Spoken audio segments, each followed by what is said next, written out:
Par respect pour ceux qui sont à l'heure, on va commencer cette session. Une session organisée par le groupe Audipog qui va bien dans la thématique, puisque donnons du sens à vos données, ça va bien dans notre thématique là. Donc, installez-vous tranquillement. On va parler de la communication au sein des équipes avec deux volets. La communication soignant-soigné, soignant-usager du système de soins, disons plus exactement, dans le cas de la grossesse. Et puis, on va parler de la communication soignant-soignant. Alors, ces deux enjeux importants dans la qualité des soins, ces deux enjeux aussi importants parce que si ça ne marche pas, ces deux aspects-là, on peut se trouver en difficulté nous-mêmes en tant que soignants et ça peut nous éloigner des soins, nous faire renoncer à notre métier de soignant. La SFAR avait fait un très joli travail du groupe SMART de la SFAR. Si vous ne connaissez pas, elle est sur Internet, regardez ça. Ils avaient fait un très beau travail sur un patient, une équipe, sur les plateaux techniques. Les plateaux techniques, ça nous concerne, c'est les blocs opératoires, mais les blocs naissance, c'est très proche. Et donc, ils avaient étudié les gens qui parlaient mal, les comportements d'incivilité. Ils ont fait la charte du bien-vivre sur un plateau technique. Ils avaient recensé le nombre de difficultés dans la communication soignant-soignant. Donc, on n'en parle pas aujourd'hui dans nos trois interventions, mais c'est un très joli travail avec des très jolis visuels, très faciles à lire, très faciles à comprendre sur la communication soignant. Et ces difficultés, il y a aussi comment neutraliser une personnalité toxique, il y a aussi tous ces aspects-là qui peuvent être intéressants dans notre vie professionnelle à un moment ou à un autre. De ces enjeux de communication soignant-soignant, j'ai encadré une élève sage-femme l'an passé qui a travaillé sur les conflits entre soignants dans un bloc naissance avec des chiffres de plus de 50% de gens qui se disent impactés par un conflit entre soignants dans le mois précédent. Donc je pense que ça donne à réfléchir et c'est vraiment bien qu'on y réfléchisse et qu'on ait des interlocuteurs qui nous aident à y réfléchir. Et c'est aussi important que de savoir le nouveau dosage de telle maladie, voire, à mon sens, plus important. Donc on va avoir une intervention in vivo et deux in vitro. En ce sens que le professeur Philippe Michel à Lyon et Nadia Laetiché, ils nous ont envoyé des enregistrements. Ils s'en excusent, ils ont eu des impératifs professionnels et personnels qui les ont empêchés, mais ça ne nous empêchera pas d'être là. Mais je les remercie parce que c'est toujours du travail d'enregistrer sa communication plutôt que de déclarer forfait. Donc on va se régaler de toutes les façons. Et après cette longue introduction qui donnait à tout le monde le temps de s'installer, j'ai le plaisir de donner la parole à ma collègue et amie Françoise Vanditelli de Clermont-Ferrand qui porte de très nombreux projets dans ses bras. Et celui dont elle nous parle est celui du projet naissance comme outil de communication. Donc c'est particulièrement d'actualité avec la nouvelle certification qui a mis le projet de naissance comme un point bonus. Je ne sais pas très bien ce que ça veut dire un point bonus, mais enfin, on voit bien que c'est important de s'intéresser à cette question d'une manière générale. Donc, merci à toi de ce travail et de la restitution que tu nous en fais. Vous verrez partiel. Alors, évidemment, je n'ai pas de conflit d'intérêt sur la question. Ça me donne du travail, mais ça ne me rapporte rien. Donc un peu d'historique. En France, on perd un peu de vue qu'en fait, le projet de naissance, c'est quelque chose qui remonte aux années 70-80 aux États-Unis et en Angleterre, notamment Sheila Kissinger, qui a beaucoup œuvré là-dessus. Et ça a petit à petit diffusé en Europe et aux USA en réponse à une surmédicalisation de l'accouchement. Et donc l'objectif de proposer un projet de naissance aux femmes, c'était l'idée de diminuer la morbidité périnatale liée à la surmédicalisation, améliorer la communication usager-professionnelle et préparer les futurs parents à des changements physiques et émotionnels liés à tout ce qui tourne autour de la naissance. Alors en France, en 2005, l'HAS, dans son référentiel qui s'appelait Suivi et orientation des femmes enceintes, abordait timidement cette notion de projet de naissance et le plan périnatalité de 2005-2007, un de ses points forts, c'était la mise en place des entretiens prénatales précoces. Et quand on lit à l'intérieur de cet objectif, il y avait quand même la vision de favoriser l'expression des attentes, besoins des femmes et des couples concernant la parentalité et la naissance au sens large. Alors, je vous ai mis... je vais peut-être aller un peu vite. Non, voilà, Madame Kissinger, je ne sais pas si vous la connaissez, c'était une très très grande dame qui a fait beaucoup de choses, de nombreux livres, qui était une militante, mais qui a beaucoup œuvré dans le sens de la communication professionnelle usagée dans le domaine de la périnatalité. Donc le projet de naissance, si on se réfère aux origines des définitions, c'est une explicitation écrite. Alors j'ai mis entre parenthèses ou pas, parce qu'elle n'est pas obligée d'être écrite, dans la vision française en tout cas. Des attentes des femmes, entre parenthèses aussi des couples. Il y a une demande des usagers pour que ce soit le couple qui soit entendu dans sa globalité, pour leur travail et même après la naissance. Donc, ce n'est pas du tout une obligation de rédiger un projet de naissance, et ça ne le sera jamais, bien entendu. Ça n'est qu'une proposition. Et puis, les professionnels ne sont pas du tout exclus de la rédaction. Elles peuvent demander l'aide de professionnels, et on voit bien que c'est le cas dans l'accompagnement tout au long de la grossesse, notamment par les sages-femmes. Il peut y avoir une aide à l'élaboration au fur et à mesure de la grossesse de ce projet de naissance. Mais ce qui est intéressant, c'est que c'est un travail qui permet une véritable discussion en échange entre les usagers et les professionnels, et idéalement vers 35-36 semaines d'aménorrhée, parce que c'est là où on décide de la voie d'accouchement. Et donc, ça permet vraiment une vraie discussion et un vrai échange. Et il ne faut pas le vivre comme un élément bloquant ou intrusif sur la liberté des cliniciens. Alors, donc, aucune valeur juridique liée à la rédaction d'un projet de naissance. Ça n'est absolument pas dans les pays anglo-saxons, et pourtant, Dieu sait si ils sont poussés à porter rapidement plainte. Donc, pas d'angoisse là-dessus. C'est juste un contrat moral dans le cadre d'une relation soignant-soigné. Et puis, on peut revenir dessus s'il y a un impératif médical qui fait que on doit intervenir. Eh bien, le professionnel pourra remettre en cause, en informant la femme que le projet de naissance ne peut pas être respecté. Et puis, inversement, la femme, elle a le droit aussi de ne pas vouloir une péridurale, puis finalement, au bout d'un moment, de dire j'ai changé d'avis, je veux une péridurale. Alors, pourquoi travailler sur ce projet ?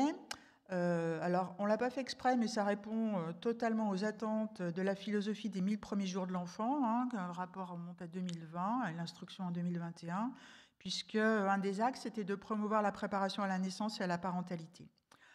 Alors, l'élaboration de ce travail, on a évidemment souhaité avoir le soutien des usagers via le SIAN, et sinon on ne l'aurait pas fait. Et puis, donc c'est une demande forte des usagers. Et puis, de toute manière, l'Organisation mondiale de la santé demandait aussi à ce que les professionnels relèvent les attentes des usagers et que les usagers participent donc à leur prise en charge. Alors, sur le plan plus scientifique, là, c'est un peu plus... il faut être plus humble et pondérer les propos. Le projet de naissance pourrait améliorer les issues, certains indicateurs autour de la naissance, et puis le sens de contrôle et la satisfaction des femmes. Alors, il faut... je vous ai mis au conditionnel parce que donc il y a des revues, des méta-analyses, des revues structurées sur le sujet. Je vous en ai mis 3 qui sont assez récentes. Les études sont de mauvaise qualité, elles s'intéressent à plusieurs interventions, donc des fois le projet de naissance, il n'y a que 2 études, elles ne sont pas forcément randomisées, il y a aussi des études quasi randomisées, donc prudence, donc d'où le conditionnel, pourrait. Alors, ceci dit, malgré les recommandations universelles de proposer un projet de naissance, on constate qu'il y a une grande hétérogénéité dans le contenu des projets de naissance. Donc, notre idée, c'était à moyen terme de permettre aux usagers de pré-remplir une partie de leur dossier médical via des sites sécurisés, permettant bien entendu une impression papier, mais surtout on envoie via des messageries sécurisées aux professionnels qui les prendront en charge pendant la grossesse ou à l'accouchement, et puis d'intégrer un certain nombre de documents, dont les projets de naissance, dans les dossiers informatisés des établissements de santé et ou des logiciels des libéraux, ou bien si votre réseau a un dossier, de celui du réseau. Donc ça, c'était l'objectif global. Et donc, quand on veut se lancer dans ce genre de travail, il faut au préalable un référentiel fort, c'est-à-dire un consensus national sur le contenu minimal attendu, en l'occurrence ici, du projet de naissance. Donc, l'objectif pour nous à très court terme, c'était d'obtenir ce consensus national. Donc, les chapitres contenant qui seraient contenus dans le projet de naissance, et puis les sous-chapitres, et qui soient in fine informatisés ou pas. C'est-à-dire, à la limite, on peut avoir une feuille blanche, et du moment que les gens abordent les différents chapitres, ça ne pose pas de problème. Et puis, surtout pas dans une vision de QCM, mais bien dans une vision de laisser la liberté aux femmes de rédiger ou pas un projet de naissance, de répondre à tous les chapitres ou pas, et surtout une écriture libre à l'intérieur des chapitres et sous-chapitres.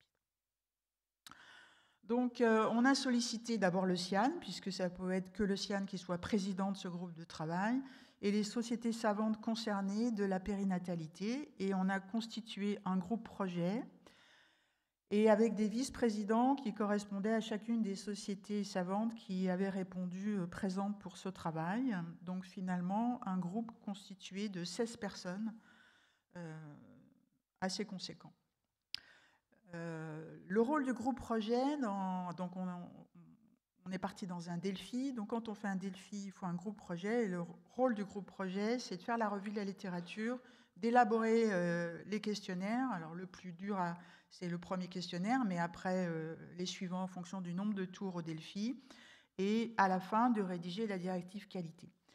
Le groupe de cotation, il était composé de 46 personnes, mais finalement, au premier tour, il n'y a que 42 personnes qui ont répondu au questionnaire.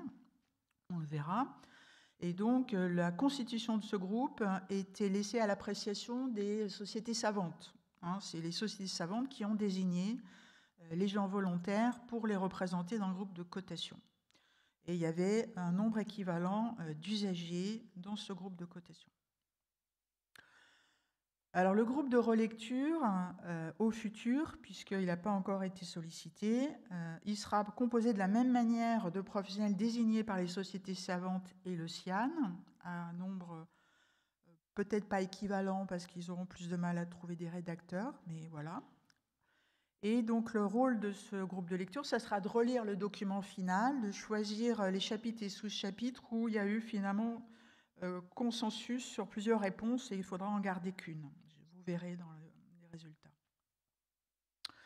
Donc, il y a eu un grand nombre de réunions, alors à distance parce que Covid et à distance parce que pas de financement pour ce travail où globalement c'est l'ODIPOC qui donc soutient le temps, l'organisation du secrétariat, les relances, etc. Donc, time is money, ça prend un petit peu, voilà. Donc, il n'y a pas de financement.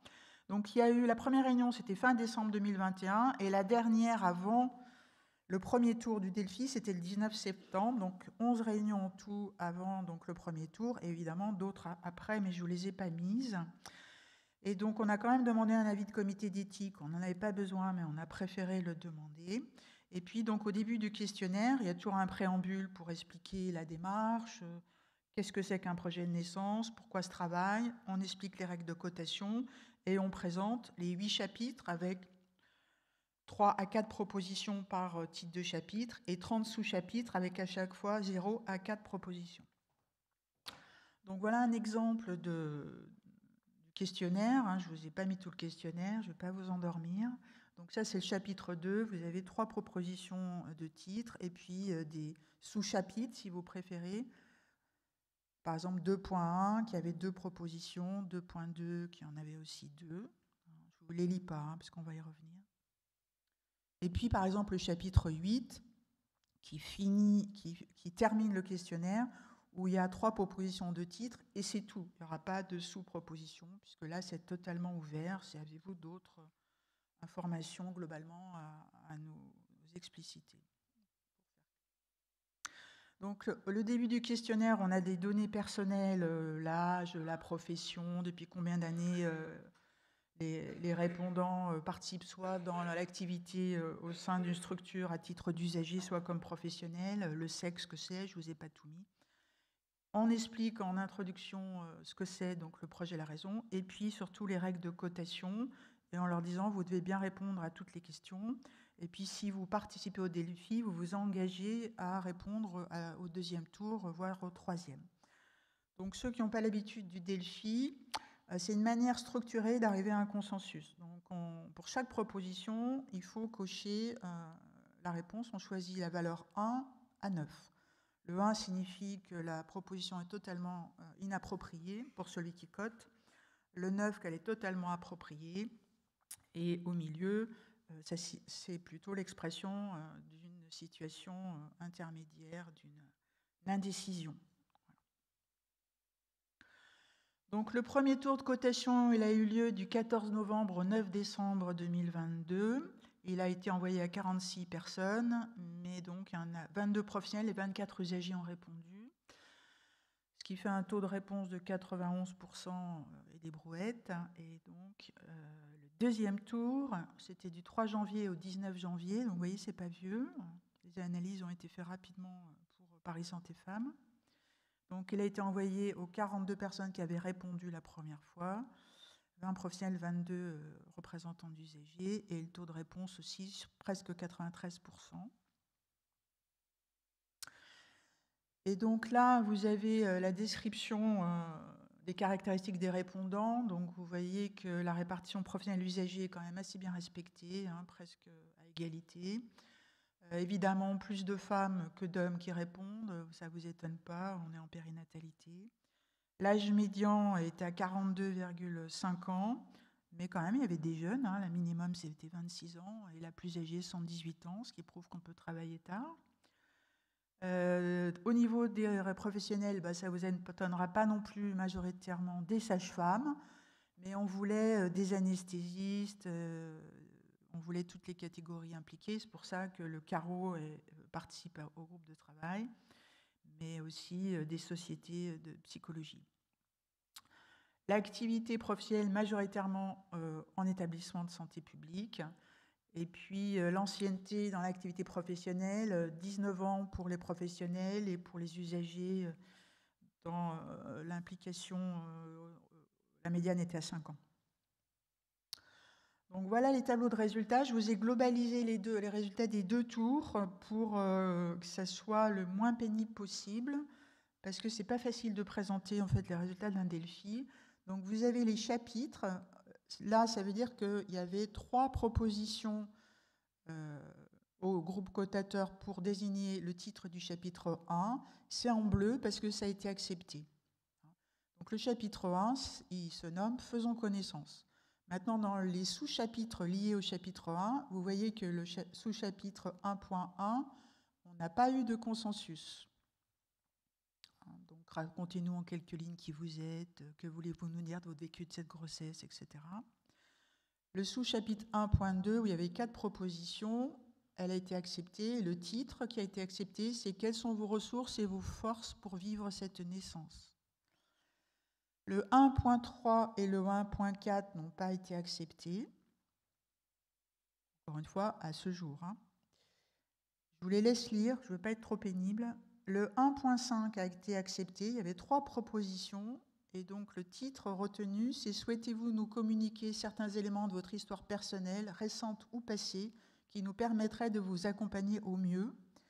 Et le sous-chapitre 1.6, il n'y avait que 2 propositions. La retenue est « Avez-vous des peurs ou des besoins liés à l'accouchement que vous souhaiteriez partager avec les professionnels qui vous accompagneront ?» Le chapitre 2, pas de titre accepté à l'issue du deuxième tour. Par contre, on a un sous-chapitre qui était accepté avec 2 propositions. C'est « Quelle personne souhaitez-vous avoir à vos côtés ?»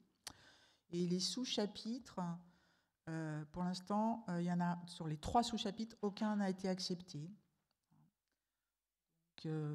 Et concernant le chapitre 3, pareil, pas de titre accepté. Donc le chapitre 3, c'était autour de la gestion de l'accouchement. médicaments, césariennes, etc. Donc là, pas de consensus à l'issue des 2 tours. Le chapitre 4, donc accepter votre accompagnement durant les contractions jusqu'à la poussée, avec le sous-chapitre 4.1 qui a été accepté. Et là, on avait 4 propositions et finalement, on a un consensus pour 2 propositions. Quels sont vos souhaits concernant votre environnement? Et avez-vous des attentes ou des besoins pour vous sentir à l'aise? Donc, ce n'est pas possible. Donc, à la fin, ça, c'est le groupe de lecture qui va trancher. Il va falloir qu'il se positionne sur finalement quel chapitre entre les deux lui convient le mieux. Le sous-chapitre 4.2, c'est autour de la douleur, globalement. Donc, pas de consensus atteint pour l'instant. Le sous-chapitre 4.3, il y avait 3 propositions. Donc, la proposition « Comment imaginez-vous pouvoir bouger ?» a été acceptée. Et le 4.4 et le 4.5, pour l'instant, on n'a pas eu de consensus. Donc, c'était globalement autour des gestes médicaux qui peuvent être proposés, ocytocine, rupture de la poche des os. Et l'autre, c'était autour de la prise de boissons, par exemple, notamment, ou bien, alors, ça a été une longue discussion sur l'alimentation autre que les boissons. Mais donc, ça sera possible d'aborder ce sujet-là, mais les anesthésistes ne voulaient pas qu'on incite les gens à... Voilà. C'était un travail assez dur d'arriver à l'élaboration du premier questionnaire. Le chapitre 5, 4 propositions, acceptez vos souhaits concernant votre accompagnement lors de la phase de poussée, avec finalement 6 sous-chapitres et 4 sur 6 qui sont acceptés. Donc, avez-vous des souhaits concernant l'ambiance et l'équipement de la salle d'accouchement? Il n'y avait que 2 propositions. Acceptez, avez-vous des souhaits concernant la place et la présence ou l'absence de votre accompagnant lors de l'expulsion? 2 propositions étaient mises au vote. Le 5.3, il y avait 3 propositions. Celle qui est retenue, c'est dans quelle position imaginez-vous mettre au monde votre enfant? Le 5.4, c'était sur la poussée, pas de consensus. Le 5.5, 3 propositions. Celle de retenue, c'est souhaitez-vous échanger avec les professionnels sur la protection de votre périnée? Massage du périnée, compresse chaude, etc. Et le 5.6, donc l'épisiotomie, tout ce qui touche autour des incisions du périnée, donc pas de consensus. On arrive à la fin, il y a 8 chapitres. Le chapitre 6, 2 propositions, donc juste après la naissance retenue. Le 6.6, c'était autour des souhaits autour du cordon. Donc avez-vous des souhaits concernant le moment où le cordon sera coupé et par qui? Ça fait consensus. Le 6.3, c'est finalement l'expulsion du placenta, pas de consensus. Le 6.3, avez-vous des attentes concernant l'accueil du bébé peau à peau avec vous ou votre accompagnante? Pas d'éloignement avec les parents sauf nécessité. 2 propositions, et c'est celle-ci qui a été retenue. La 6.4 et la 6.5, il y avait 2 propositions à chaque fois.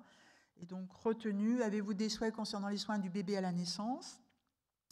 Et quels sont vos souhaits concernant l'alimentation de votre bébé? Tétée de bienvenue, alimentation précoce au sein, etc. Le chapitre 7 est le dernier chapitre. Donc le chapitre 7, le titre accepté sur les 3 propositions, c'est accompagnement et soutien dans les jours qui suivent votre accouchement, avec 3 sous-chapitres où on a eu un consensus. Le 7.1, avez-vous des souhaits concernant votre accompagnement au cours des jours qui suivent votre accouchement? Et comment souhaitez-vous être accompagné pour prendre soin de votre bébé? Les compétences, pas de consensus. Et puis le 7.4, quel soutien supplémentaire souhaiteriez-vous pour vous-même? Et le 8, dont je vous ai un peu parlé, qui est très ouvert, en complément de ce document, avez-vous d'autres points que vous souhaiteriez aborder? Donc voilà où on en est. Et donc, en conclusion, c'est un processus qui est en fait beaucoup plus long que ce qu'on avait prévu. Je pensais que j'arriverais à mener ce travail bien plus rapidement. Mais par contre, les échanges ont été extrêmement riches au sein du groupe projet. Il y avait des psychologues, des usagers, et finalement, on est arrivé à un consensus pour l'élaboration du questionnaire qu'on appelle Q0, mais ça a été au prix de nombreux échanges, mais il le fallait, ce n'est pas une critique du tout. Donc, évidemment, vous avez compris que du coup, il faut qu'on fasse un 3e tour pour juger de nouveau les propositions restées incertaines et voir si on doit modifier certaines formulations, puisque dans un Delphi, il faut toujours faire une analyse extrêmement méticuleuse des commentaires libres. Et donc, j'ai absolument pas eu le temps de le faire là, puisque l'analyse a été faite juste avant Paris Santé Femmes.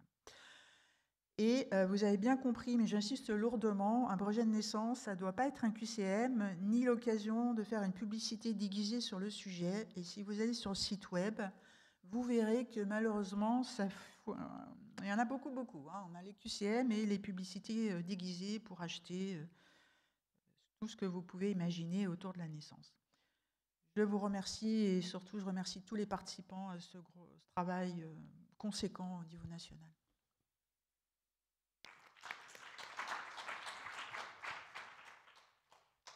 Impressionnant travail, parce qu'arriver à formuler tout ça de façon ouverte, respectueuse, qui n'incite pas dans un sens dans un l'autre, ça a dû être, ce Q0, ça a dû être terrible, terrible.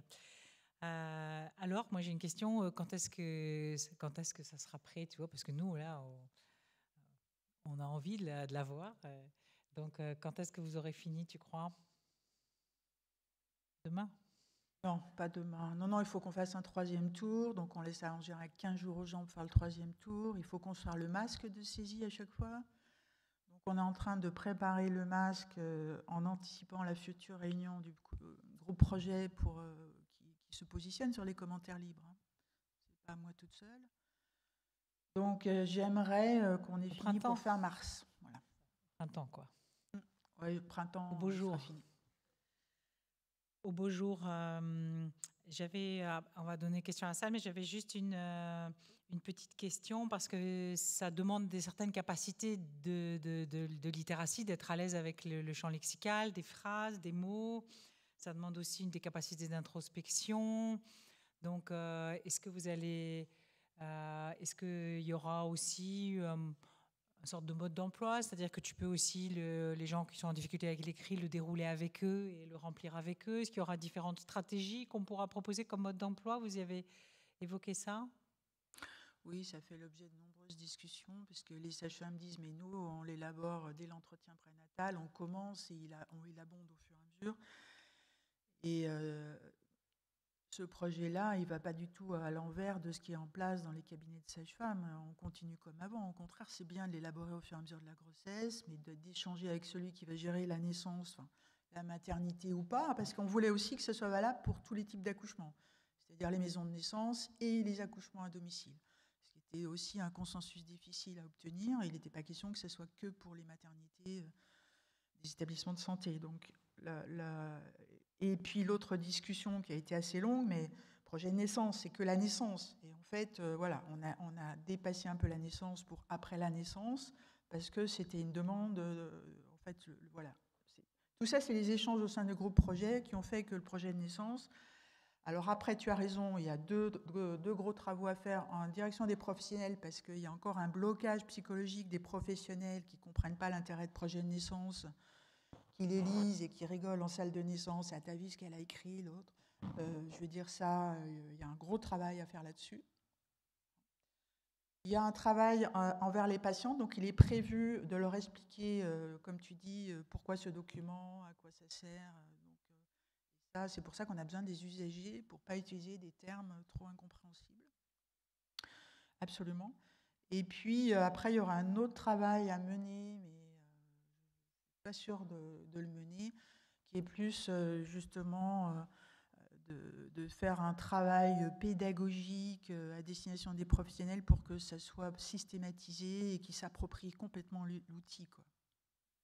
C'est un gros travail, mais je pense qu'il vaudrait mieux que ce soit des collèges qui portent ce travail-là. Vous aurez déjà fait une grosse brique, donc après ça, petit à petit, l'appropriation, y compris pour les soignants. On en discutait en préparant en parlant de cette session. Si les soignants, on est actifs auprès des usagers et dans une démarche positive, peut-être, ça permettra que tout le monde soit plus apaisé autour de ce concept de projet de naissance qui pour certains, à certains moments de notre vie professionnelle, de notre journée professionnelle, peut être quelque chose pour lequel on a des représentations, nous-mêmes en tant que soignants, peut-être à travailler. S'il y a des questions dans la salle, oui, avec plaisir. Un micro, il y avait le jeune homme qui vous pouvez passer les micros au troisième rang, là. Enfin, troisième rang de 2 personnes.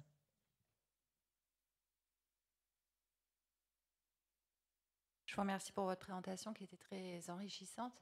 C'est vrai que je voulais rebondir sur la façon dont était prise la présence d'un projet de naissance par l'équipe soignante. Effectivement, moi j'ai connu, enfin je ne suis pas très très ancienne, mais j'ai quand même connu effectivement une époque où c'était effectivement un peu moqué. Et puis on regardait ça un peu de façon ah bah qu'est-ce qu'elle a écrit, ah regarde elle veut aussi ou ça. Et aussi cette période où les formulations des patientes, parce que aussi elles étaient peu accompagnées, étaient très négatives. Donc c'était je ne veux pas ci, je ne veux pas ça. Et en fait c'est vrai que pour nous c'était agressif de lire un document pendant 2 pages où c'est marqué que on veut pas ci, on veut pas ça, comme si nous on était là pour faire du mal à cette patiente, enfin ce couple parental et son bébé.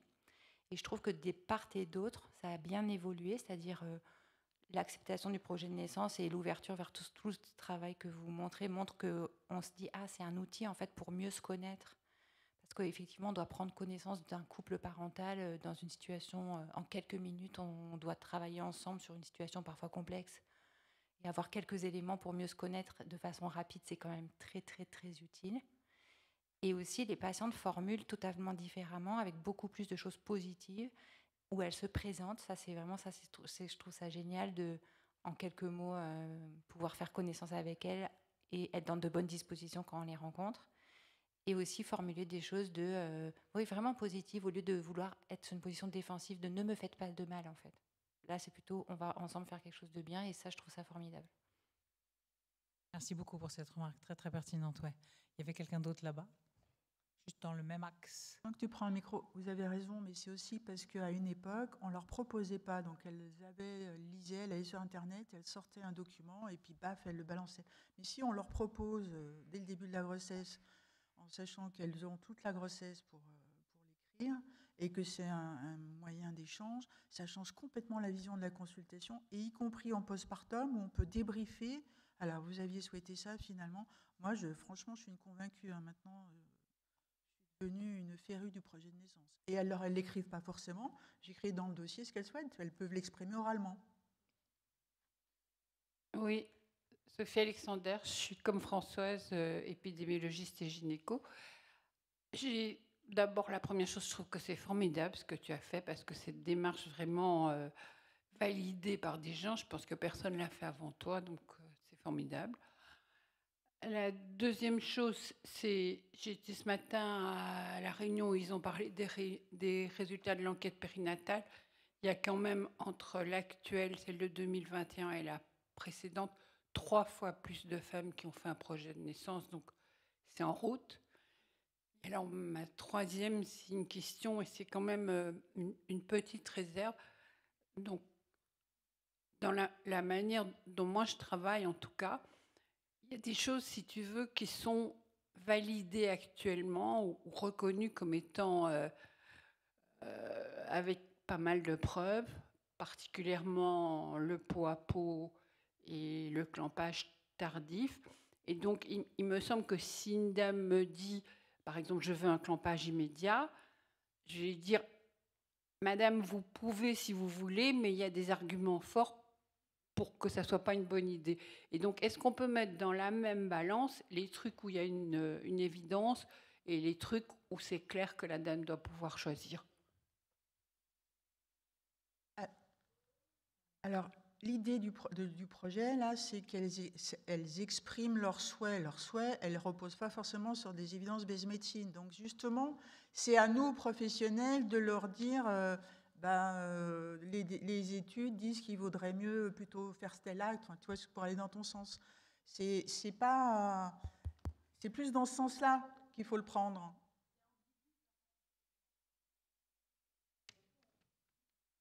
Non, mais les choix, ils sont assez évasifs. Ce qu'il y a entre parenthèses, c'est juste pour les guider sur ce qu'il faut répondre, mais ce n'est pas du tout pour les guider sur le choix.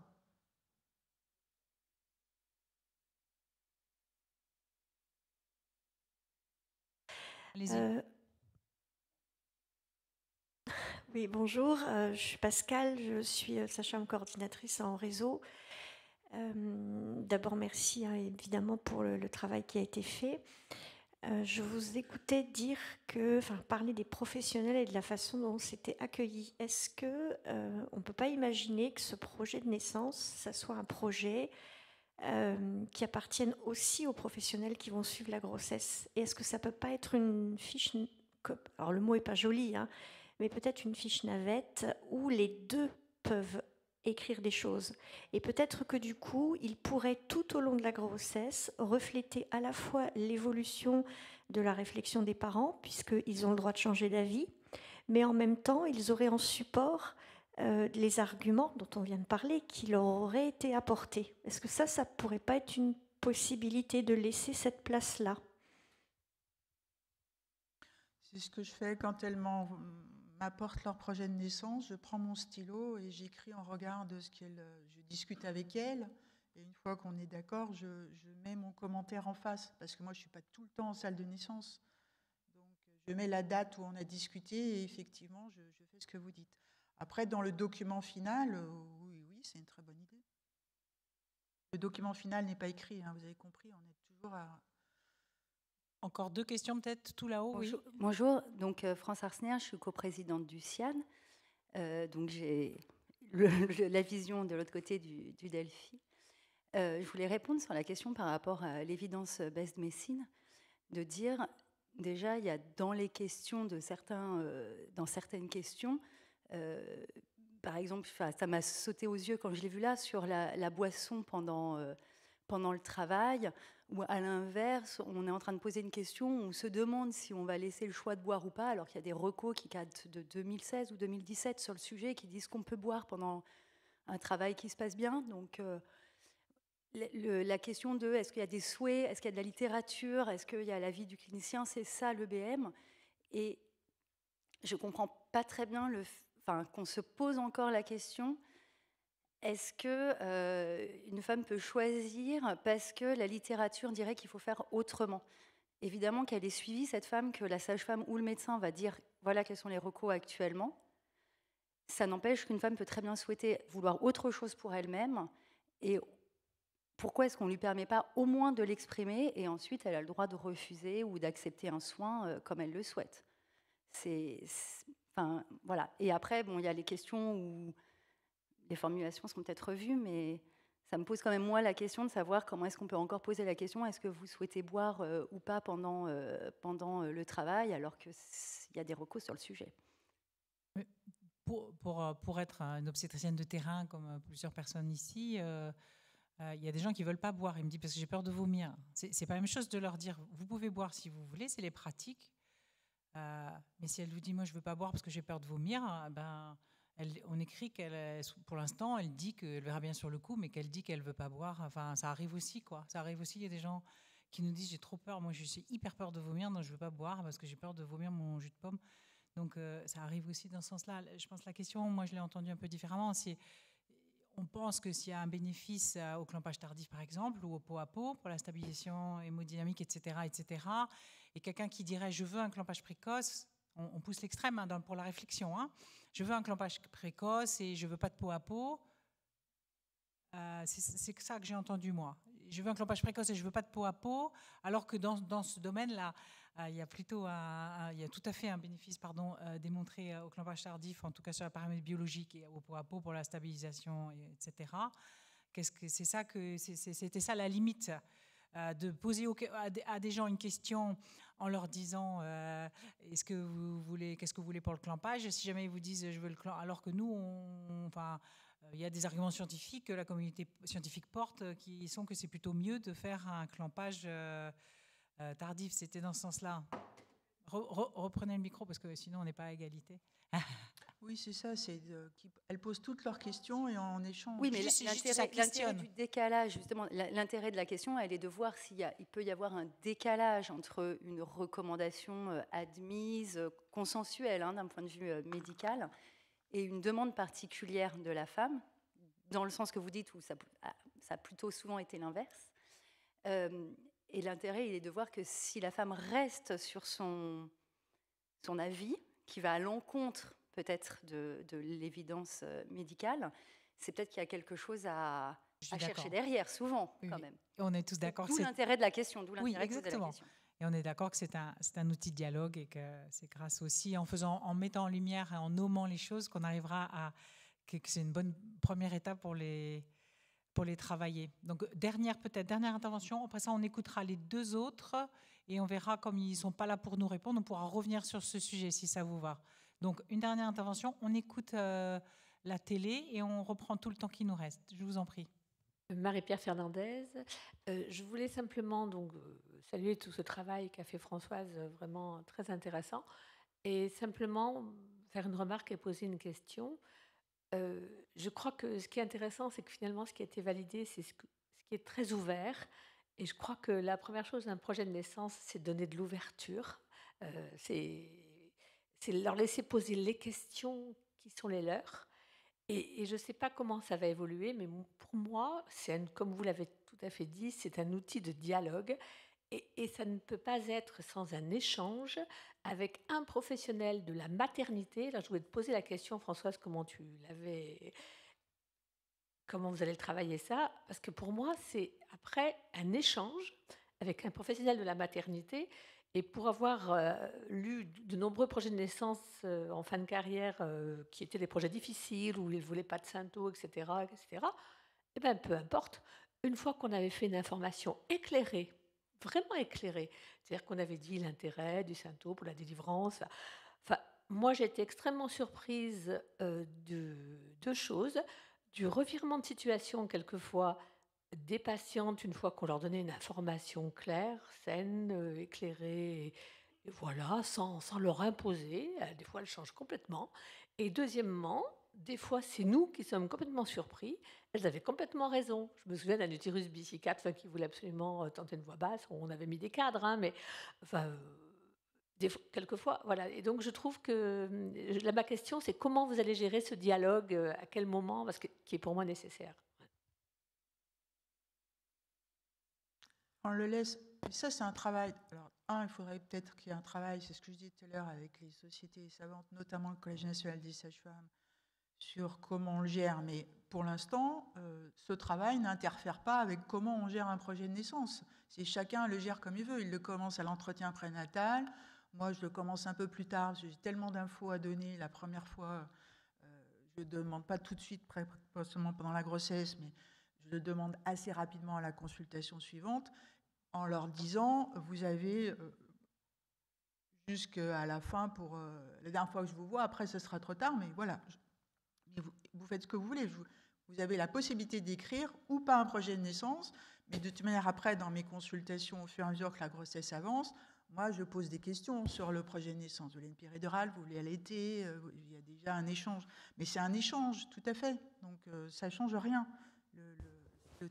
Ce qui change, c'est simplement de structurer, d'homogénéiser le contenu du projet de naissance, hein, puisque pour l'instant, c'est extrêmement hétérogène, les contenus, en laissant le plus ouvert possible. Mais je suis d'accord avec toi. Moi, le chapitre 1, par exemple, c'est pas du tout moi. Moi, j'aurais jamais mis le chapitre 1. Je pense que c'est à ça que tu fais allusion. Mais dans le groupe, il y avait beaucoup de psychologues. Il y avait, voilà, et on a fait un consensus. Il a bien fallu qu'on ait un consensus sur le questionnaire que j'allais dire Q0, le Q0 dans notre jargon, qui a accouché difficilement. Hein. Il avait un travail prolongé, le Q0. Donc voilà. Après, de toute manière, ces chapitres, on ne va pas multiplier les tours du Delphi à l'infini. Hein. Au bout d'un moment, si le premier chapitre au troisième tour il passe pas, il va sauter. Et j'avoue que c'est pas moi qui vais être mécontente. Mais voilà, c'est compliqué d'avoir un consensus national de pluridisciplinaire. C'est pas facile, quoi. Merci beaucoup du sérieux et de l'attention que vous portez aux détails de ce projet qui en fera la qualité. Donc, on va regarder ensemble la vidéo, le diaporama sonorisé du professeur Philippe Michel au CHU de Lyon. Il est professeur en santé publique et agrégé. Et donc, c'est un de ces sujets phares. Et à ce titre, on va l'écouter avec attention.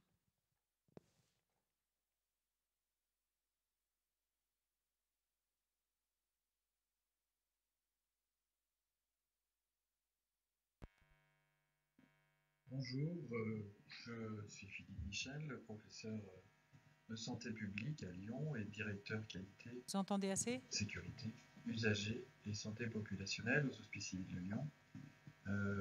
Je tiens tout d'abord à m'excuser auprès de vous pour le fait que je ne sois pas parmi vous à Paris ce jour-là et d'être simplement à distance. Et pire, uniquement au travers de cette vidéo.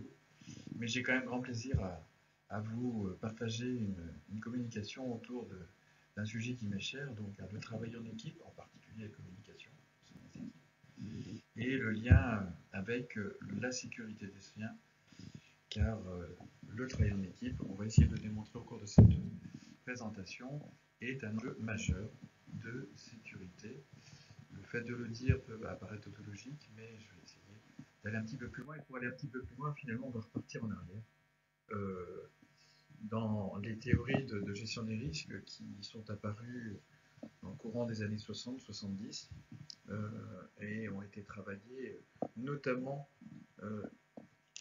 par des ingénieurs au début, comme Charles Perrow qui en 1984 a développé la théorie des accidents normaux. Charles Perrow s'est inspiré d'un accident fameux, un accident nucléaire d'une centrale nucléaire appelée Three Mile Island en 1979. Dans lequel finalement il décrit les caractéristiques systémiques et le fait que les gros accidents tendent à augmenter, non pas en raison de la technologie, mais en raison de l'accident du travail, de l'organisation du travail. Ainsi, selon les différentes caractéristiques du système impliqué, on a noté que plusieurs défaillances apparaissaient au fil du temps, donc il y avait tous les efforts mis en place pour les éviter, et ces défaillances qui interagissent les unes avec les autres vont mener à un accident. Souvent, ces défaillances sont au début mineures, puis entraînent un effet de cascade au sein d'un système pour finir par aboutir à une catastrophe. C'était les enseignements tirés de l'analyse de cet événement indésirable, mais de cette catastrophe. Mais au final, ce qu'il décrit au travers des accidents normaux, c'est ce que M. Deming, là que vous connaissez certainement, la route Deming, PDCA, illustre par une phrase qui lui est attribuée. Chaque système est parfaitement mis en œuvre pour obtenir les résultats qu'il obtient. En d'autres termes, s'il y a des défaillances dans le système, eh ben on aboutit à des résultats qui ne sont pas conformes à ce qu'on attendait. C'est la théorie des accidents normaux. Vous voyez deux illustrations sur ces photos qui vont dans ce sens-là. Et c'était finalement le début de la sociologie des risques. Puisque après l'approche technique, qui considérait que la technologie était la source de problèmes qu'il fallait résoudre, il y a eu des progrès majeurs qui ont été obtenus. On peut penser par exemple à l'anesthésie et réanimation, qui a réussi à diminuer par 10 le taux de catastrophe par mise en œuvre. L'étape suivante a été rapidement d'identifier le fait que l'erreur humaine, l'individu, était la source du problème.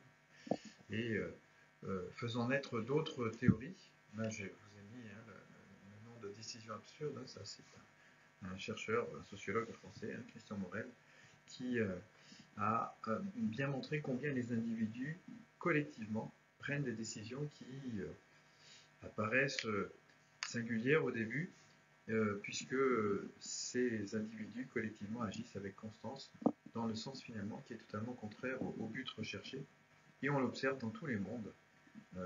Prenons l'exemple des ingénieurs sur la navette Challenger qui a explosé en vol. Finalement, la cause principale, c'était le maintien de jointes défectueuses sur les fusées d'appoint qui ont été maintenues jusqu'au décollage et à la catastrophe qui s'en est suivie. Mais on peut prendre des exemples beaucoup plus proches de chez nous, comme les copropriétaires qui installent durablement un sas de sécurité à l'entrée de leur immeuble qui est totalement inutile, ou une entreprise qui persévère dans l'usage d'un outil de gestion au résultat inverse de l'objectif visé. Peut-être cela vous évoque-t-il des situations. Donc, ces théories des décisions absurdes ont été un pas majeur, hein, dans le sens où finalement il fallait travailler sur les interactions entre les sous-systèmes sociaux, mais aussi techniques, qui pouvaient être considérés comme des sources de problèmes. Et puis ensuite, les organisations étant très complexes, on s'est intéressé aussi aux relations entre les organisations, avec une phrase, hein, qui est souvent citée, hein, le diable est dans les interfaces, le diable est dans la cloison. Il s'agit bien d'une approche de la relation entre sous-organisations qui crée des risques. Tout cela pourra aboutir à un autre apport majeur, hein, qui est l'ingénierie de la résilience, terme qu'on entend souvent, parfois un peu trop, mais qui, dans ce cadre-là, hein, correspond au sein d'une équipe. Donc, l'importance de ce travail, l'importance du débat contradictoire, qui est déterminant pour la fiabilité, et ça a été démontré dans des groupes d'individus, notamment sur les réacteurs nucléaires de la marine américaine au travers d'une publication fameuse. Cette évolution des connaissances a abouti à un terme qu'on doit citer maintenant, hein, qui est l'organisation à haute fiabilité, qui a été décrite par l'école de Berkeley, qui a tout simplement étudié comment des organisations qui travaillent avec des systèmes complexes et dangereux arrivent à fonctionner sans erreur. Par exemple, ils ont travaillé sur les porte-avions, sur le contrôle aérien, dans les centrales nucléaires. Pour aboutir effectivement à cette caractéristique d'une organisation à fiabilité qui réussit à éviter des catastrophes dans un environnement où des accidents normaux peuvent être attendus, compte tenu des risques et de la complexité. Alors, ces caractéristiques, finalement, vous les avez sur cette diapositive, et on voit bien que cette organisation hautement fiable s'applique parfaitement à nos établissements de santé.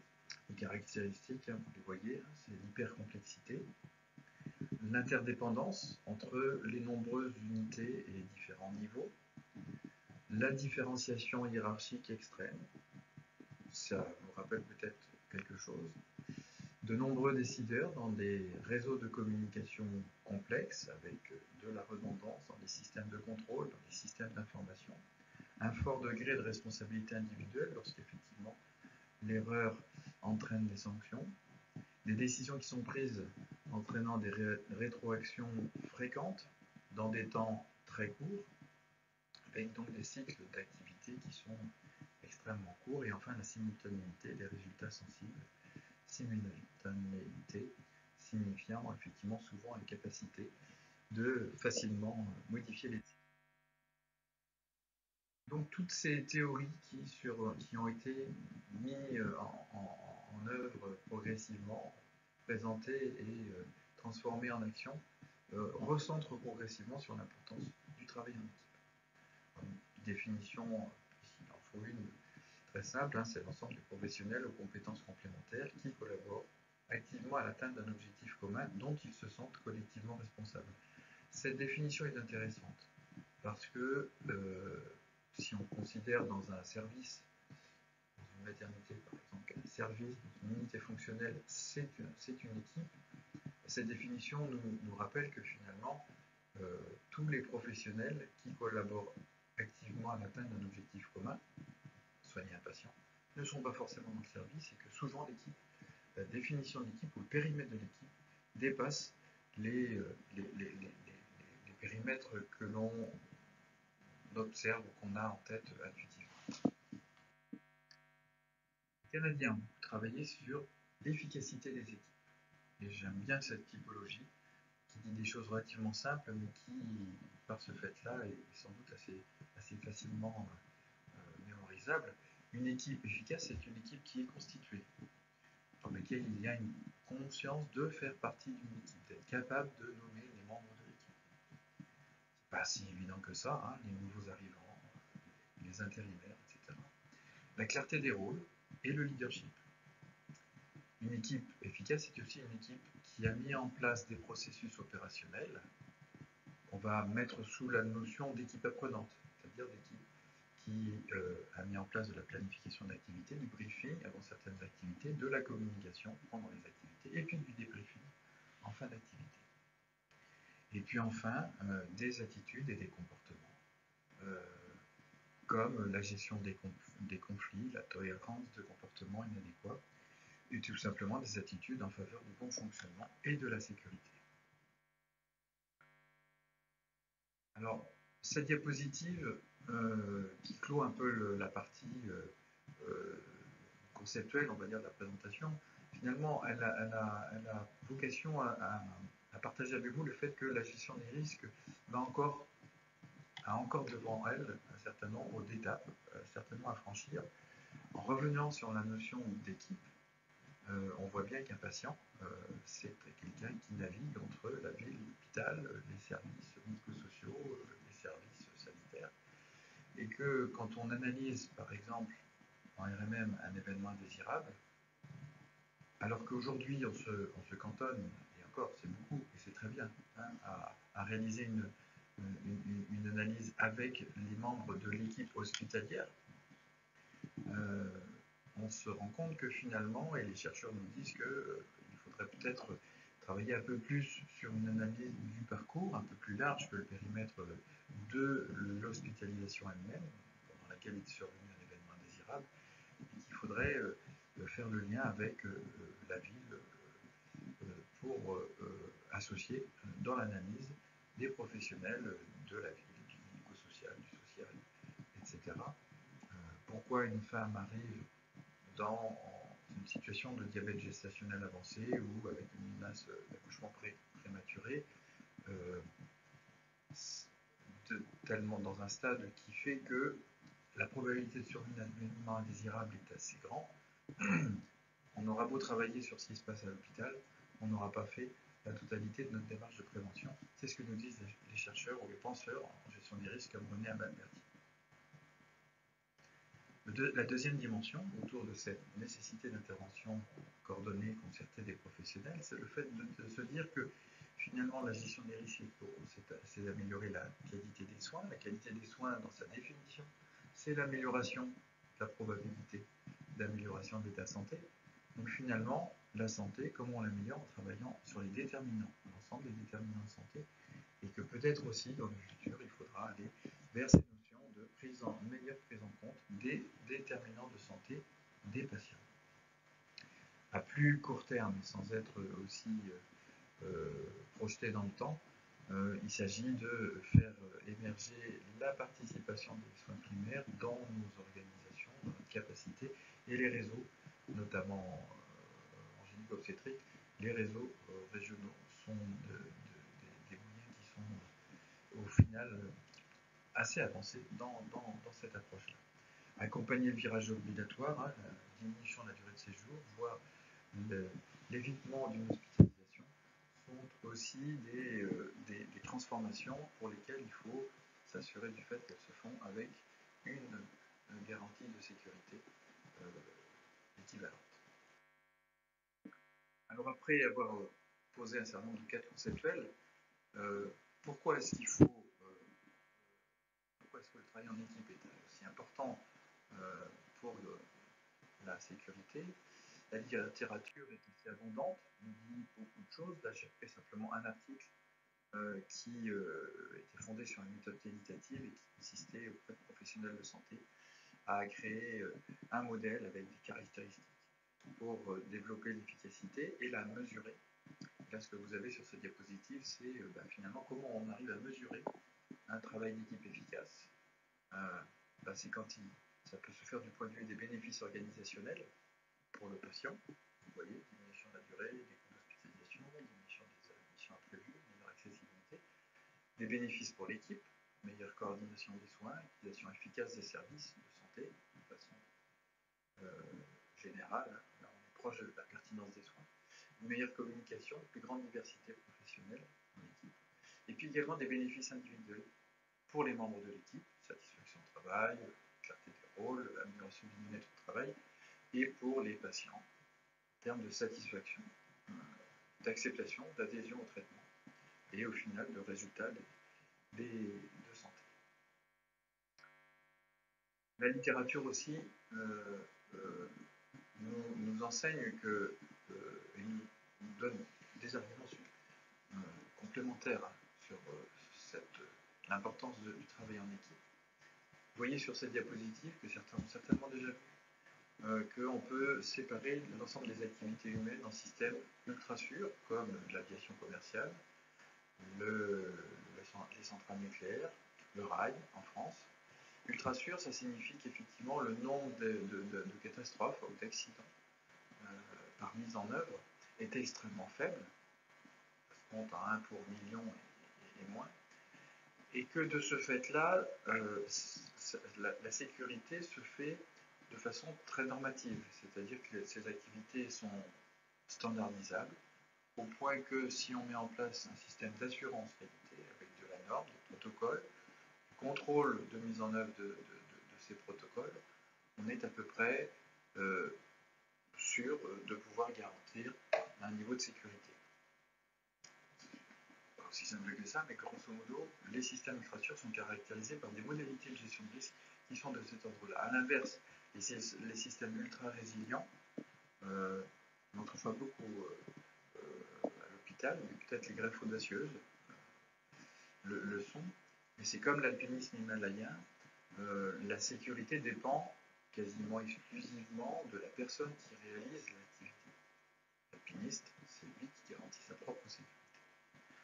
Le chirurgien, à l'époque des greffes audacieuses, c'était sur lui que reposait la sécurité, parce que le décès était en cours d'intervention était déjà tellement important que le reste finalement ne se voyait pas. Maintenant, le système de santé se situe dans un niveau de risque qui est intermédiaire. Vous voyez sur cette diapositive, au même titre que la route, un peu plus, l'industrie chimique sans doute. Et tout ça est reposé sur le terme qu'on retrouve de la théorie de Berkeley, des systèmes à haute fiabilité organisationnelle. Et la littérature nous dit que dans ce cas-là, le travail en équipe est un des moyens majeurs de garantir la sécurité. S'il fallait des arguments complémentaires, il y en a qui est relativement simple, c'est la nouvelle certification qui a bien en tête tous ces modèles conceptuels et cette littérature qui, dans sa version qui est parue en 2020, nouvelle mouture en 2023, mais qui nous dit dans tous ces chapitres, nous parle de l'équipe. Dans le chapitre 1, l'équipe associe dans son périmètre le patient et son entourage. On est sur les questions de consentement, d'information, projet de naissance, etc. Dans son chapitre 2, le manuel de certification explore l'enjeu du travail en équipe dans les activités évaluées, notamment dans des équipes à fort risque, SAMU, bloc, au travers de méthodes comme l'accréditation d'équipe ou la revue de pertinence.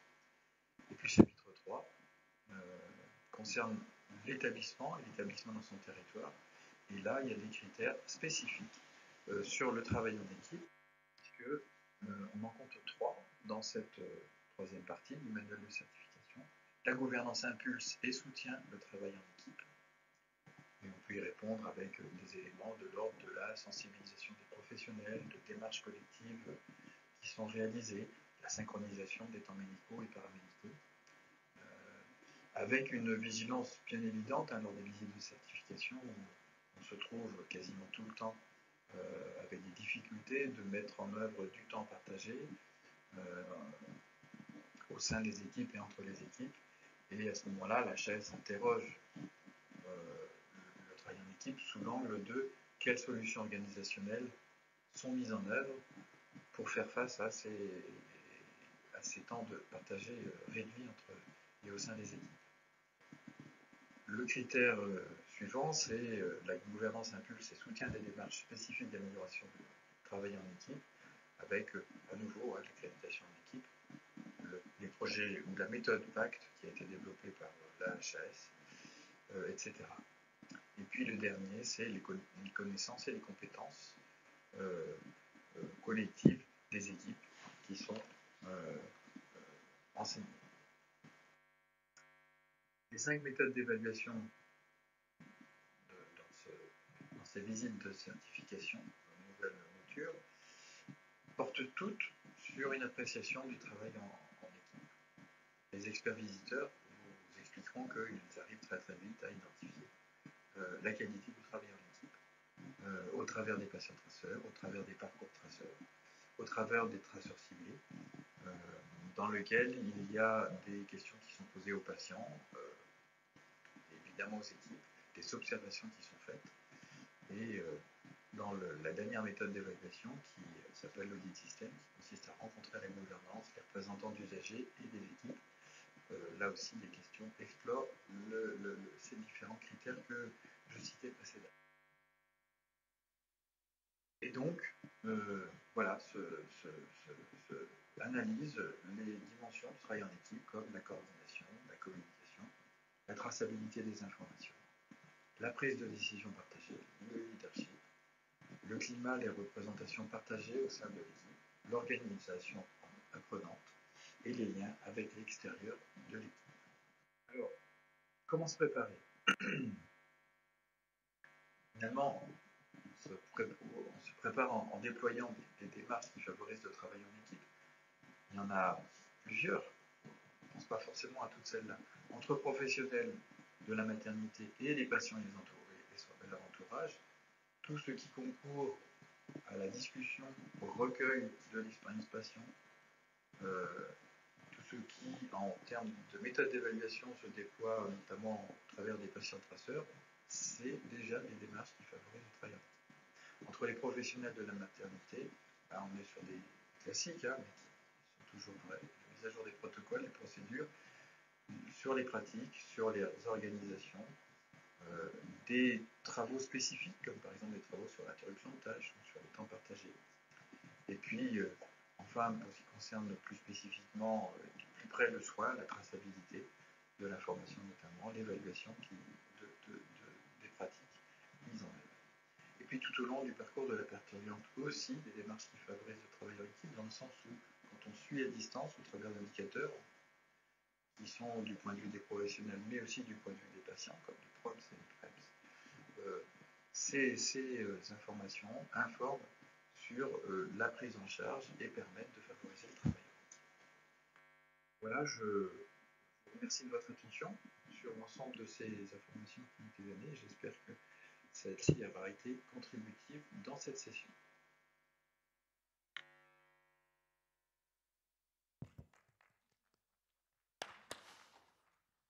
On lui transmettra vos applaudissements. Je crois qu'on va enchaîner sur le deuxième diaporama. On regarde si, je ne sais pas combien de temps il prend. S'il reste du temps après, on pourra partager sur les 3 interventions qu'on a eues. Donc, si vous voulez envoyer le diaporama suivant. Bonjour à tous. Je vous remercie d'être présents à cette session organisée par l'Audipog. Je vous présente d'emblée mes excuses car je n'ai pas pu venir pour des raisons de santé. J'espère néanmoins que cette présentation sous cette forme vous permettra d'en tirer profit et d'enrichir votre réflexion. Malheureusement, les organisateurs n'ont pas prévu un accès dématérialisé complet, c'est-à-dire que je ne peux pas me joindre à vous, y compris en visioconférence. Donc, en dernière diapo, je vous ai mis les coordonnées pour me joindre si vous avez besoin de précision ou si vous avez envie d'aller un petit peu plus loin dans la réflexion que je vous propose. Donc, je suis Nadia Laetissé, gynécologue obstétricienne au centre hospitalier de Valence et également directrice d'une compagnie de théâtre, la compagnie Arsinoé, dont la première mission est d'aider les soignants à mieux communiquer entre eux et avec les patients. En 2018, j'ai été sollicitée au collège pour présenter un plaidoyer pour intégrer le théâtre dans l'accompagnement professionnel des soignants vers une meilleure pertinence des soins. J'avais donc convoqué dames patientes, maîtres soignants et par mon propre truchement.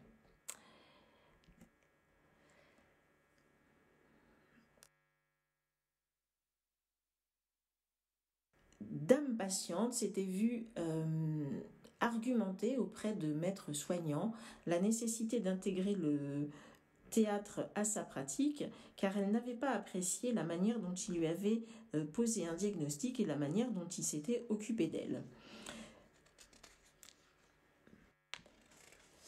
Celui-ci avait rétorqué qu'il avait déjà de nombreuses formations leur permettant d'améliorer leur pratique et que le théâtre ne lui paraissait pas nécessaire, voire superflu.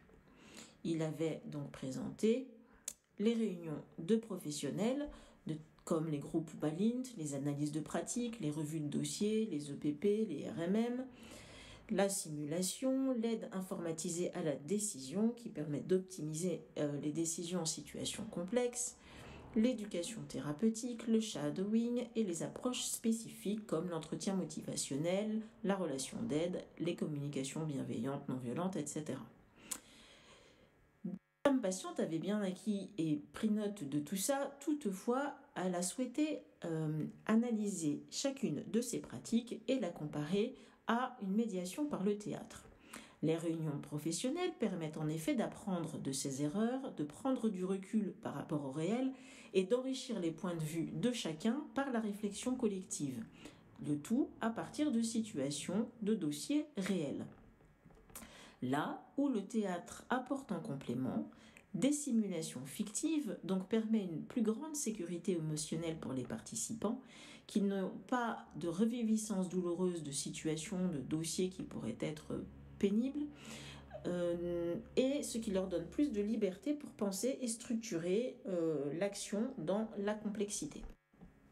La simulation, elle va permettre un entraînement technique, va donc contribuer à augmenter le degré d'expertise des participants, ce qui, par voie de conséquence, réduit leur stress en général et permet un ancrage corporel, donc une formation solide.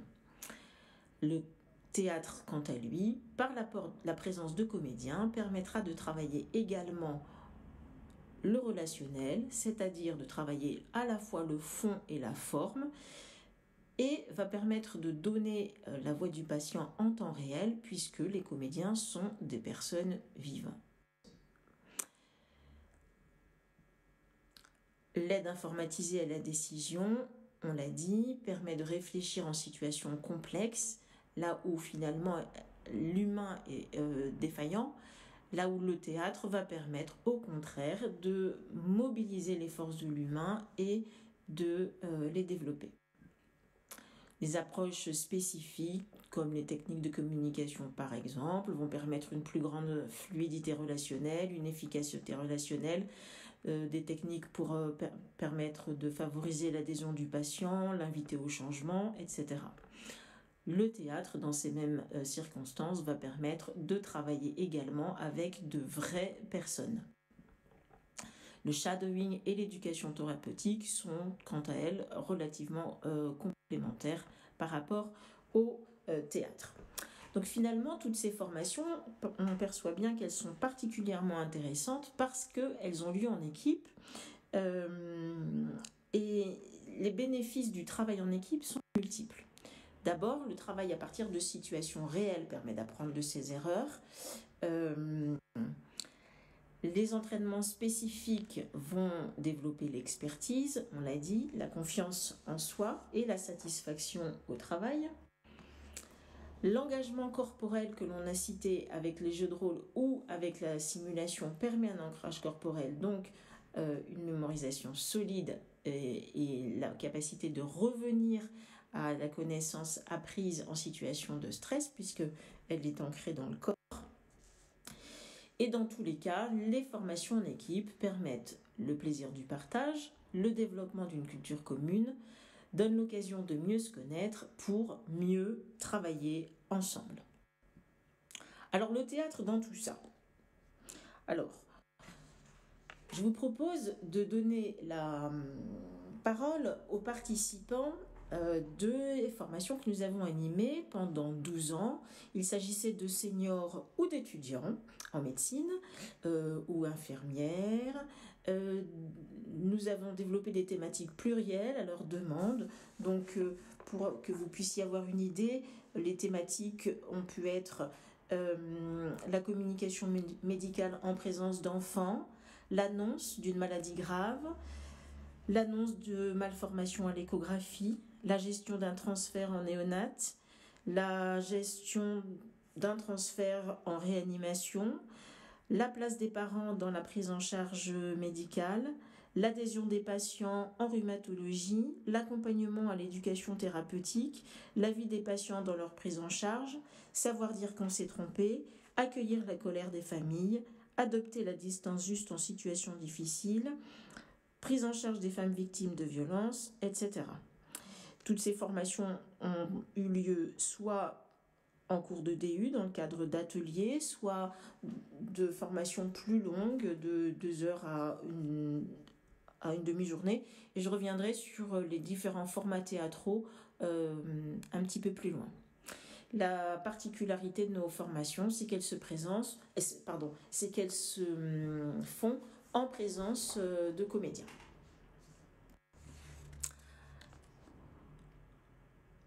Alors, j'ai retenu quelques-unes des remarques des participants. Apprendre sans en avoir l'air, se sentir acteur de la réflexion, vivre plutôt que théoriser. Donc, tous les participants, je vais arriver à vous le dire, tous les participants répondent à un questionnaire à chaud et il y a des questions ouvertes et des questions fermées. Donc, et puis des questions et puis des zones de texte libre. Donc, à la question « Qu'avez-vous le plus apprécié dans cette intervention ?», 50% précisent que c'est la forme théâtrale qui leur a plu, le fait de réfléchir ensemble pour un bon tiers, et pour un quart de pouvoir travailler les outils de la communication. Donc, d'autres façons de le dire. Ces formations permettent un apprentissage rapide par mimétisme. Cette alliance incarnée, cœur, corps, esprit, c'est elle qui a plu. Elle permet de participer activement, même sans prendre la parole. On peut changer en temps réel les réactions des patients et des soignants. Notre parole est un besoin pour construire ce temps de formation. Donc, on l'aura compris, les participants ont apprécié la médiation théâtrale et on comprend dans leurs remarques et leurs questionnaires qu'elle a permis une appropriation plus rapide des apports théoriques, plus complète et aussi parfois accélérer des savoirs grâce au collectif. Le fait d'en parler ensemble permet d'acquérir un petit peu plus vite certaines notions. Plus rapide parce que c'est une pédagogie qui est vivante, concrète, ludique, attrayante et du coup qui va permettre un investissement de chaque participant. La mise en pratique immédiate de la théorie, c'est-à-dire que la présence des comédiens et le fait même d'être sur scène va permettre de passer de l'idée à l'action. Et le participant va se sentir acteur de son apprentissage et vous savez que le fait d'être actif permet de mémoriser à plus long terme. Donc, elle est également perçue comme plus complète puisqu'elle permet un savoir-faire et un savoir-être. Le fait d'être en posture permet une prise de conscience du corps comme vecteur de communication. L'enregistrement des savoirs dans le cerveau, le corps, et du coup je me permets aussi dans le collectif, en équipe, en réseau. Donc ces formations par le théâtre permettent de reconnecter le corps et l'esprit.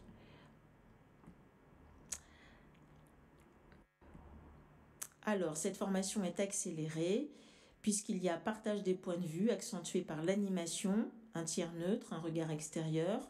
Les comédiens sont de vraies personnes et de faux patients. Donc, vraies personnes, ce qui permet de discuter en réel, de faux patients, ce qui permet de pouvoir tester des idées, des hypothèses, des attitudes en toute sérénité, en toute sécurité, on ne blesse personne.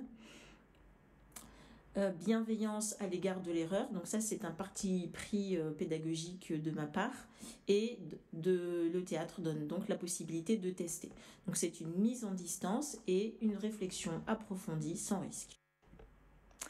Donc le théâtre favorise les acquisitions car il montre combien le corps permet, selon la taxonomie de Bloom, d'accéder à la connaissance, la compréhension, l'application, l'analyse, la synthèse et l'évaluation. Donc le corps facilite le dialogue. Donc la médiation théâtrale va apporter du plaisir, donc on va plus volontiers accepter de faire un effort d'apprentissage qui peut être un levier de motivation du changement. Le jeu en lui-même va favoriser la mémorisation et la mise en confiance, qui va permettre à chaque participant d'être beaucoup plus disponible pour apprendre, pour improviser, pour essayer, pour réfléchir. Et l'improvisation en elle-même, elle va permettre de développer cette habileté relationnelle, de s'adapter, que ce soit à ses collègues, que ce soit à une situation difficile ou que ce soit aux patients. Donc, par rapport à la formation en groupe, finalement, le théâtre va apporter des simulations fictives en toute sécurité émotionnelle, sans reviviscence douloureuse, ce qui va permettre à chacun de penser et structurer son action dans la complexité. Ça donne aussi la possibilité donc d'approfondir ses habiletés relationnelles humaines, car on est plus disponible. Donc, le plus des comédiens, par rapport aux formations sans, porte sur l'apport relationnel qui permet de travailler dans le même temps le fond et la forme et permet également de donner la voix du patient en temps réel et incarné, non reporté. Là-dessus, maître soignant se sent d'essayer des jeux de rôle. Mais Dame Patiente lui rétorque que le théâtre ne se résume pas aux jeux de rôle. En effet, notre compagnie théâtre propose 3 types d'approches. Il peut y avoir un débat théâtral, qu'on appelle également théâtre forum selon Auguste Boal. Ça peut être un atelier théâtral d'entraînement, un peu comme une simulation sur une thématique, mais en présence de comédiens, ou de l'illustration théâtrale en cours de congrès, par exemple, où on peut venir donner une voix du patient avec un comédien. Donc les formats sont tous sur mesure. Les débats théâtraux peuvent aller jusqu'à à peu près 100 à 150 participants. Initialement, le débat théâtral est un outil de sensibilisation, donc on va pouvoir travailler sur des sujets collectifs complexes. La durée peut aller de 2 heures à une demi-journée. L'atelier à proprement parler, lui, va se focaliser sur un aspect spécifique, une méthode, un type de situation, un savoir-être, donc par exemple l'annonce d'une malformation ou savoir dire qu'on s'est trompé ou quelque chose comme ça d'extrêmement pointu au niveau relationnel, ou travail sur la prise en charge des femmes victimes de violences, par exemple. Et enfin, l'illustration théâtrale, donc je vous disais, ça peut être des petites scénettes aussi d'illustration sur les thématiques qu'on a dites, par exemple le transfert en réhab. On peut voir comment dans les familles les transferts ont été vécus, ou ce qui se dit entre amis sur les visites médicales, les hospitalisations, etc. Alors, en quoi la présence de comédiens, en général professionnels ou semi-pro dans notre compagnie, favorise-t-elle la cohésion d'équipe et surtout comment contribue-t-elle à l'enjeu de sécurité des soins? Alors, nous proposons donc un travail sur le corps et les émotions qui sera plus approfondi que dans d'autres types d'approches. Et on va pouvoir intégrer des intelligences multiples, même si Howard Gardner est critiqué pour cette approche.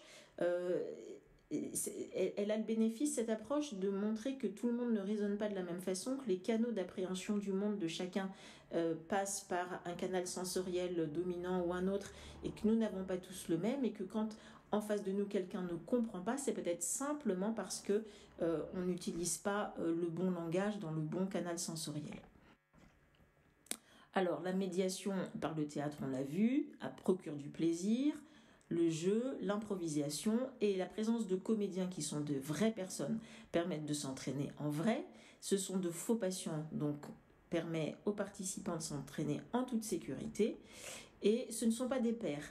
Et ça, j'y tiens parce que avec des pairs, on a tendance à surjouer. C'est-à-dire que quand on fait un jeu de rôle, souvent, on surjoue, plus pour jouer que pour travailler le fond, ce qui est normal, naturel, et on est content que chacun ait envie de jouer. Mais pour autant, la personne avec qui on joue a du mal à travailler, et c'est assez peu réaliste d'un vécu de patient. Donc le comédien, lui, va avoir un jeu juste et une parole réaliste du patient. Donc c'est un parti pris de notre compagnie de travailler en pluridisciplinarité, c'est-à-dire qu'une équipe, pour nous, comporte tous les corps de métier, infirmières, médecins, sages-femmes, aides-soignants, cadres, éventuellement administratifs aussi parfois. De travailler la bienveillance déjà entre participants, c'est important et ça permet de pouvoir transposer ensuite avec les patients. Et en fait, un partage horizontal des savoirs, toujours dans l'idée d'apprendre au mieux à parler avec les patients. C'est donc en forgeant qu'on devient forgeron. J'espère que cette présentation vous aura convaincu de l'intérêt de s'entraîner par le théâtre en présence de comédiens. Je vous remercie pour votre attention et votre écoute. Je remercie les organisateurs d'Audipog de nous avoir invités à participer à ce thème et nous avoir donné leur confiance pour pouvoir y contribuer à la réflexion. Je suis vraiment désolée donc de n'avoir pas pu être présente, mais vous voyez ici mon adresse mail pour me contacter si vous avez besoin. Je vous remercie.